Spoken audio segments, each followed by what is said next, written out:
आज हम बात करने वाले हैं हार्ट फेलियर के पेशेंट्स के लिए कौन सा डाइट और क्या चीज़ों का ध्यान रखना है उस बारे में।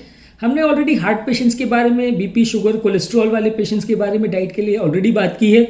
आज स्पेसिफिकली हम बात करेंगे कि हार्ट फेलियर जिन लोगों का है, यानी जिन लोगों का हार्ट का पंप फंक्शन काफ़ी ज़्यादा खराब है, वैसे लोगों के लिए क्या डाइट में चीज़ों का ध्यान रखने की ज़रूरत है और किस चीज़ों का पालन करने से उनका हार्ट फेलियर के सिम्टम्स कम हो सकते हैं, उनकी प्रॉब्लम्स कम हो सकती है, इस बारे में हम बात करेंगे। हार्ट फेलियर में बेसिकली 2-3 चीज़ों का ध्यान रखने की जरूरत है। सबसे इंपॉर्टेंट चीज़ है कि बॉडी में नमक और पानी, ये 2 चीज़ों का कॉन्सेंट्रेशन कंपेरेटिवली कम रखने की जरूरत है। एक्स्ट्रा नमक जो भी बॉडी में जाता है वो फ्लूइड को रिटेन करता है, यानी पानी को रिटेन करता है, जिसकी वजह से ये एक्स्ट्रा पानी लंग्स में भर जाता है और व्यक्ति को सांस फूलने की तकलीफ होती है। हाथ पाँव में जब पानी भर जाता है तो व्यक्ति को सूजन आने लगती है। हार्ट फेलियर के ये सबसे इंपॉर्टेंट सिम्टम्स होते हैं। अगर हम एक्स्ट्रा पानी लेंगे तो वो पानी को निकालने के लिए हमें पेशाब बढ़ाने वाली दवाई देनी पड़ती है, जिसकी वजह से हार्ट फेलियर में दवाओं का बर्डन भी बढ़ जाता है और पेशेंट्स को दवा रिलेटेड साइड इफेक्ट्स होने का चांस भी बढ़ जाता है। तो हार्ट फेलियर वाले पेशेंट में सबसे इंपॉर्टेंट चीज़ है कि नमक और पानी का रिस्ट्रिक्शन रखना है।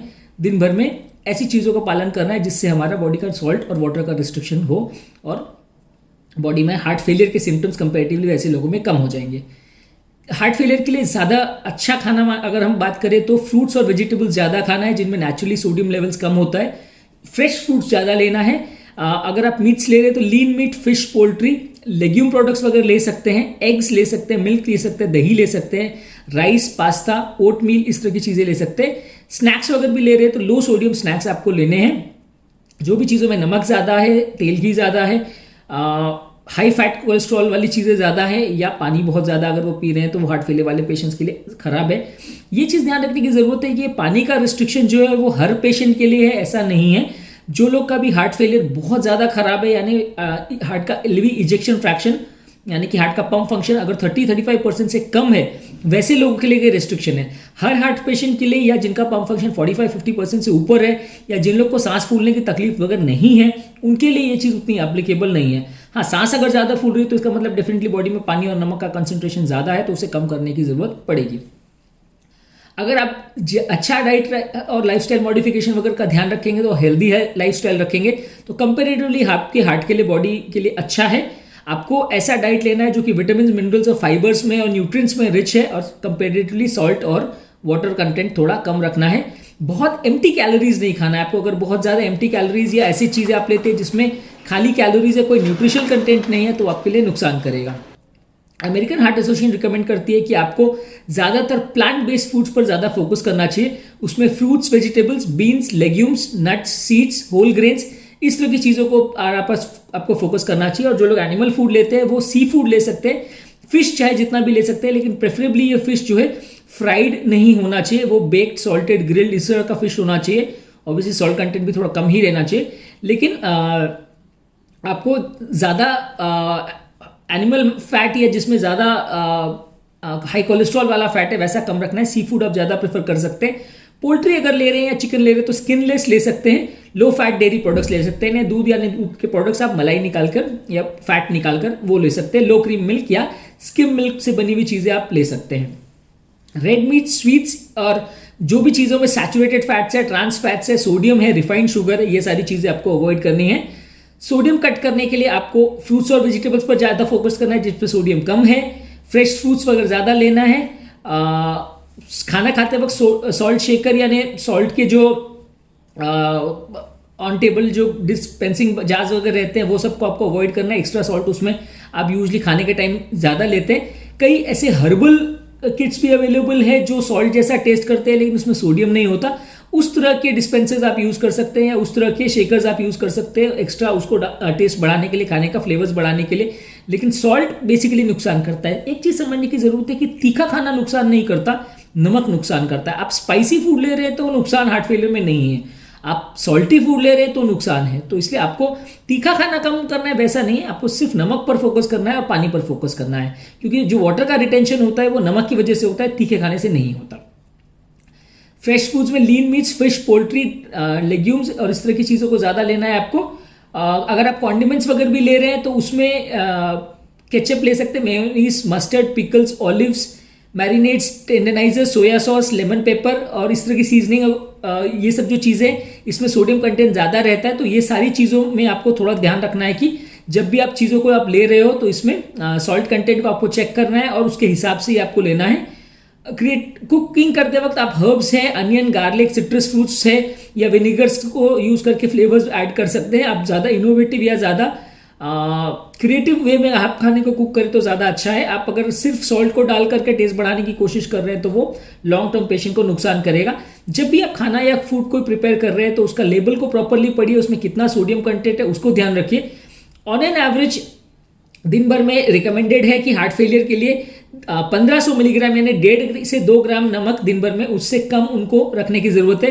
आप ये मान के चलिए कि हमारे इंडियन फूड्स में ऑन एन एवरेज भी लगभग 7 से 8 ग्राम नमक वैसे भी रहता है, तो इसलिए एक्स्ट्रा सोडियम तो आपको बिल्कुल भी नहीं लेना है। और अगर आप ऑलरेडी सोडियम ले भी रहे हैं तो भी जितना फूड्स वगैरह में या जितना सब्जी वगैरह में भी आप नमक डाल रहे हैं तो वो भी आपको रिस्ट्रिक्ट करना है। सिर्फ एक्स्ट्रा नमक को बंद कर दिया तो उसे सॉल्ट रिस्ट्रिक्शन नहीं बोलते। आपको सब्जियों वगैरह में डालने वाला नमक और सैलेड्स वगैरह में यूज होने वाला नमक को भी आपको रिस्ट्रिक्टेड करना है, तभी आप प्रॉपर जो 1.5 से 2 ग्राम का सॉल्ट रिस्ट्रिक्शन की हम बात कर रहे हैं उस लेवल पर पहुंच पाएंगे। अगर आप नॉर्मल खाना भी लेते रहे तो 8-10 ग्राम इंडियन डाइट में तो वैसे भी हो ही जाता है।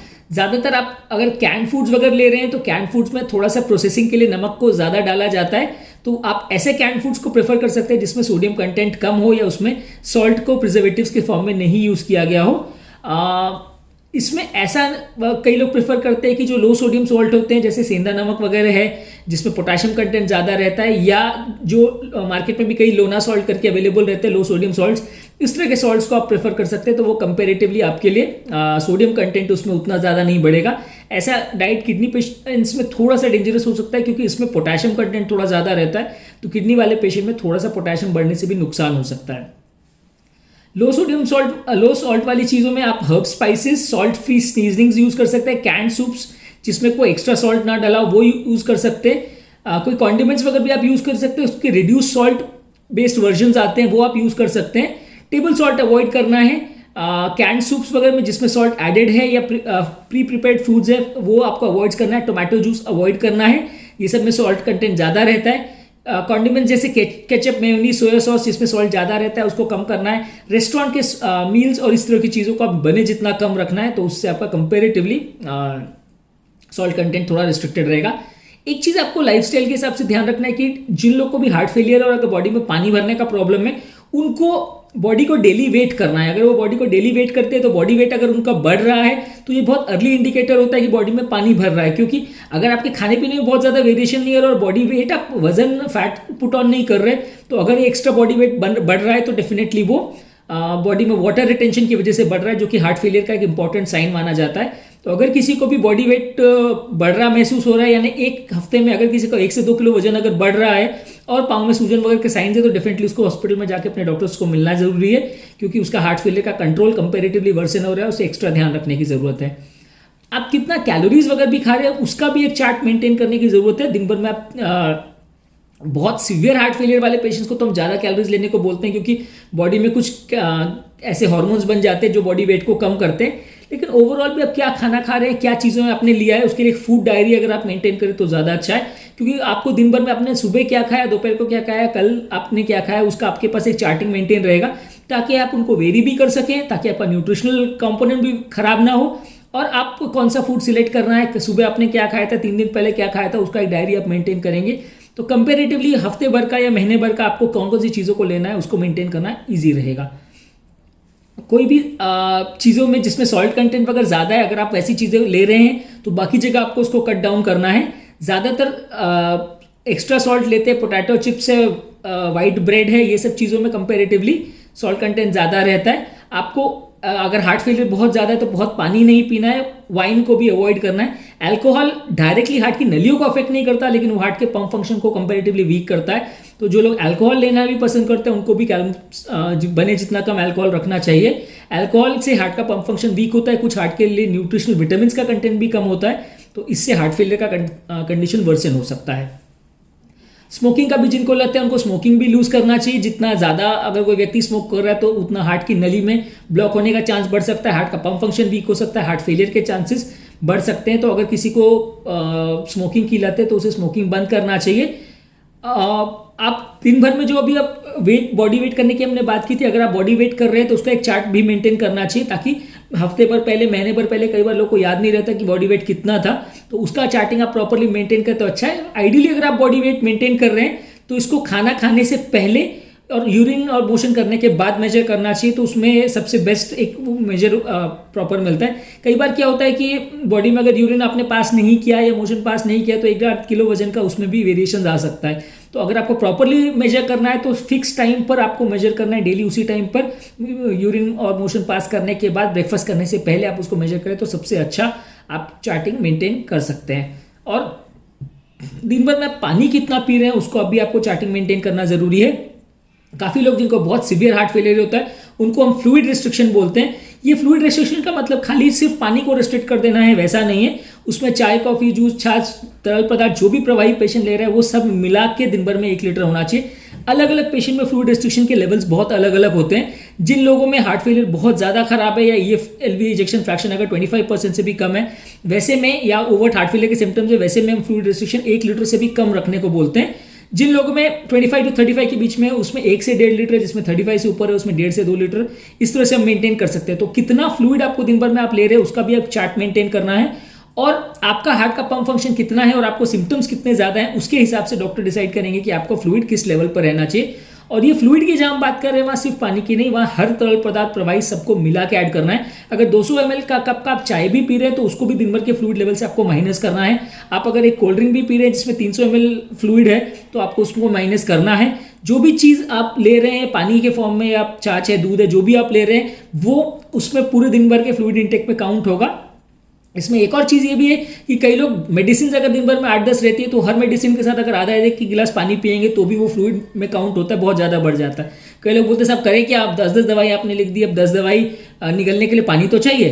तो वैसे केस में आप ऐसा कर सकते हैं कि आप मल्टीपल टैबलेट्स को एक बार में रख के 1 गिलास पानी में उसको या आधा गिलास पानी में उसको निकलने का कोशिश करें।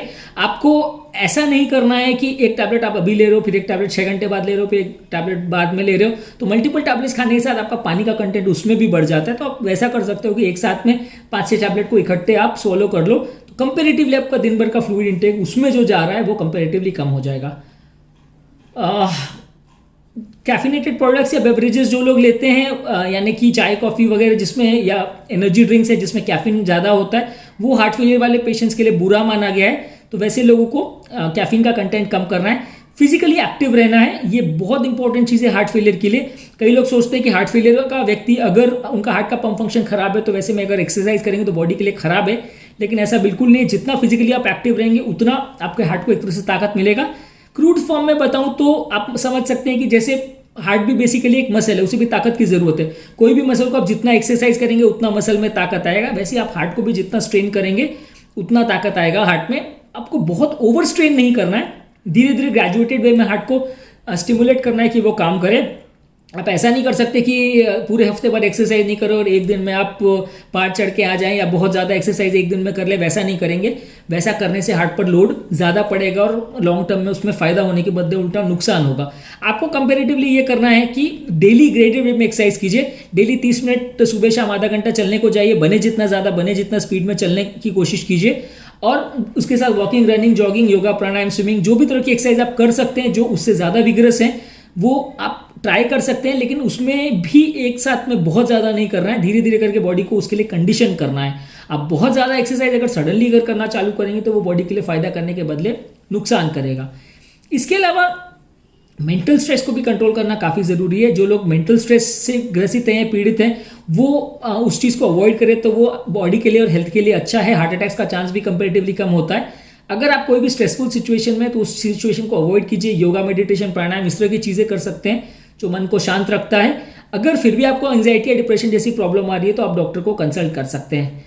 इसके अलावा एडिक्वेट रेस्ट लेना भी बहुत ज़्यादा ज़रूरी है। एटलीस्ट दिन भर में 7 से 8 घंटे आपको सोना ज़रूरी है। अगर प्रॉपर नींद नहीं हो रही है तो नींद के लिए मेडिकेशंस वगैरह भी ले सकते हैं, लेकिन नींद अच्छी होना ज़रूरी है। वो है बॉडी को प्रॉपर रेस्ट प्रोवाइड करता है, जिसकी वजह से आपका हेल्थ ओवरऑल इंप्रूव होता है।